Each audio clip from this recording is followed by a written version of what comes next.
Welcome to the Student Life. Today we are going to be talking about the effect of Donald Trump and his policies for international people.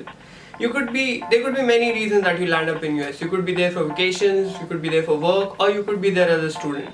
Well, in case you're planning a vacation, trust me, this video is not for you. And tourism never hurt a country's economy, so it is going to have no effect on you whatsoever.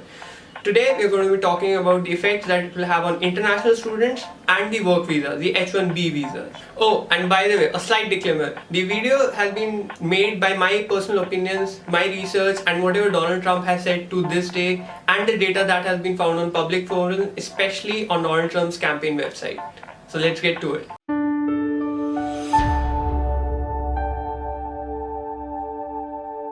Now, in case you're an international student and are going to be applying for the top 100, 200 colleges, or you have already been admitted to these colleges, you do not need to worry. And here are the reasons why. Reason number one, US colleges pride themselves in international diversity. Almost 40 to 50% students are international students in the top US colleges. If they have any policy which restricts that, it is going to have a very negative impact on their education system. Reason number two, the majority of the research grants and leading research is done by international students, especially from Asian backgrounds, and India is included. Reason number three.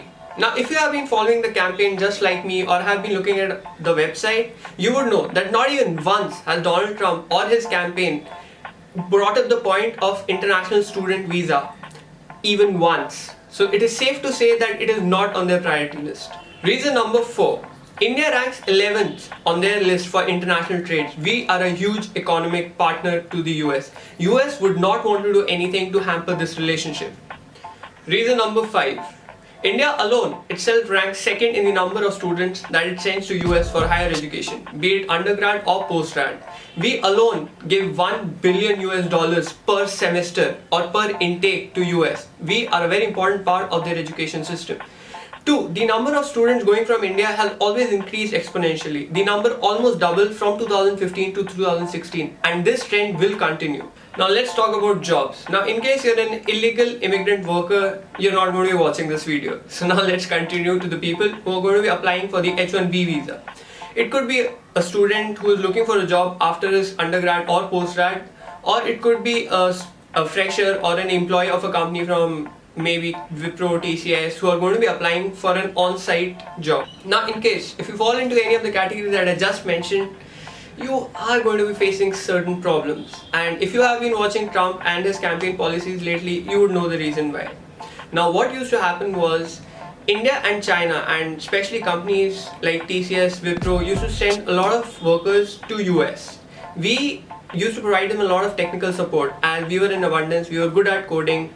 So what used to happen was they used to send workers from India or China to US. And the problem with that was we were in abundance and our wages in US were comparatively lower.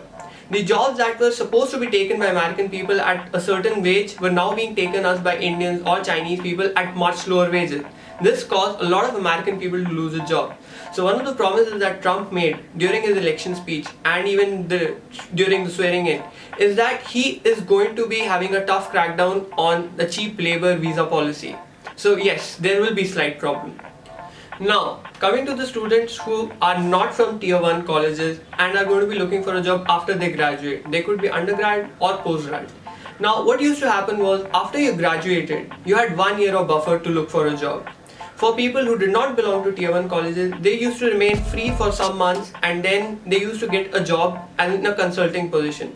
Now, this used to be a temporary position. What they would have to do there is work really hard to prove themselves. And after working for a few years, they would get a permanent position.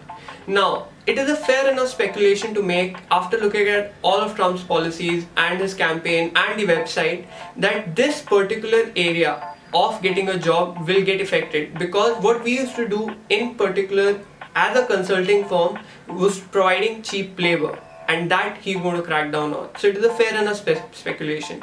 Now, unless and until Trump creates a policy that passes the House and then actually becomes a law, there's a long time between that. But this, as of now, is a fair enough speculation to make. Now, coming to the people or students who are going to be graduating or are going to be applying for tier 1 colleges, you are not in trouble, at least for the next 5 years, and here are the reasons why. Reason number 1. The US education system follows the 80-20 rule, the Pareto's law. The top colleges in US are responsible for producing the industry leaders. They produce the top employers and employees. Look at Microsoft, Google, Sony, Warner Brothers. All these top firms have all got graduates from top colleges. Reason number 2, the college ranking. US colleges pride themselves on their international ranking. US is the world's #1 destination for international education. Now, in case their employment statistics drop, it is going to have a huge impact on their international ranking, because employment rate of a college is a very big boon to the college ranking. In case that happens, their statistics will fall, their rankings will go down, and the number of students applying to these colleges will fall. And this is a loss that simply they can't afford to take. Now, looking at all the above reasons that I just mentioned, India and other foreign countries provide a lot of brain power to US, which is a very necessary part of their economy.